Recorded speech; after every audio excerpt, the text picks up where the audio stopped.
My name is Nick Friese. I'm the founder and CEO of Digiday Media. We've been around for about 14 years, but I've had a much longer career in media previous to starting Digiday Media. I grew up in a media family. My dad worked for Newsweek for years.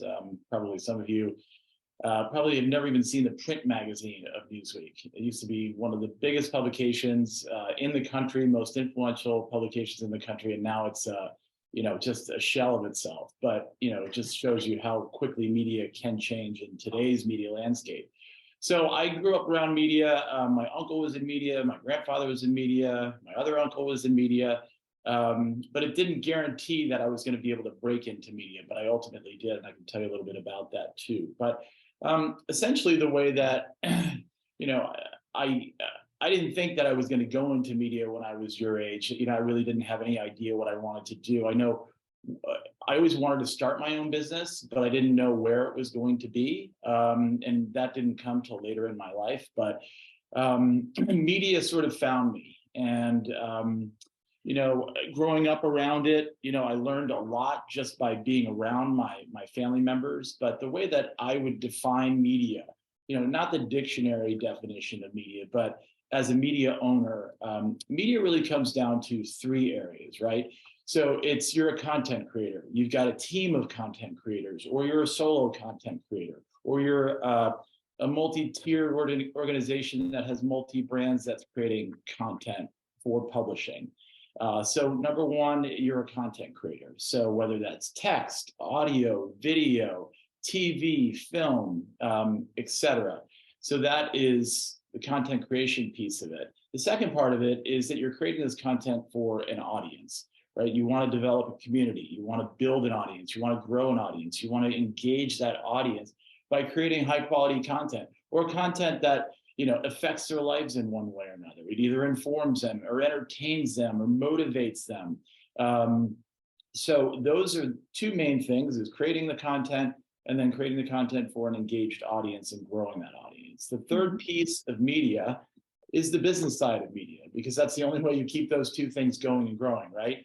You can't create the content, you can't build an audience without business models that surround, that wrap that content and wrap that audience. So the way that we work as a business is we've got a diversified business model, and I can talk a little bit more about that. But the types of monetization strategies that media companies use, you're all aware of them.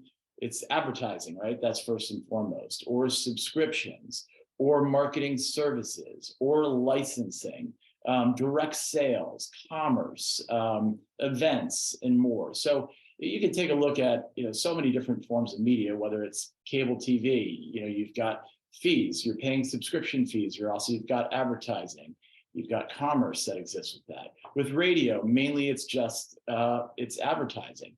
With magazines, it's subscriptions and advertising and content services, and more.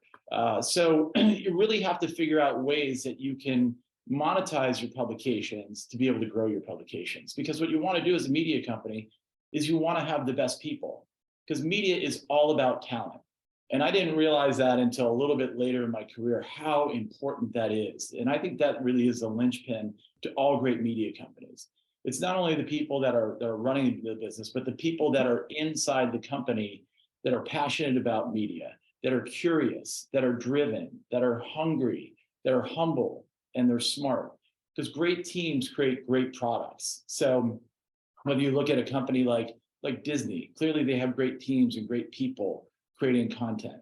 I think if you look, all the way to a company like ours with Digiday, we've got incredible people across the spectrum of our teams who are passionate, who are committed, because we're not making, nuts and bolts. We're not making widgets. We're not writing code. What we're doing is we've got creative services. We've got journalism at the heart of what we do, and it takes the best people to make these go and grow and to influence audiences. And the other thing with media is that you really have to have a point of view. So depending on what your publication is, you have to figure out what your mission is. And so for us at Digiday Media, it's all about informing and influencing different business industries. So we are in multiple industries for Digiday Media. We cover the fashion industry, the beauty industry, the retail industry, the media industry, the marketing industry, the advertising industry.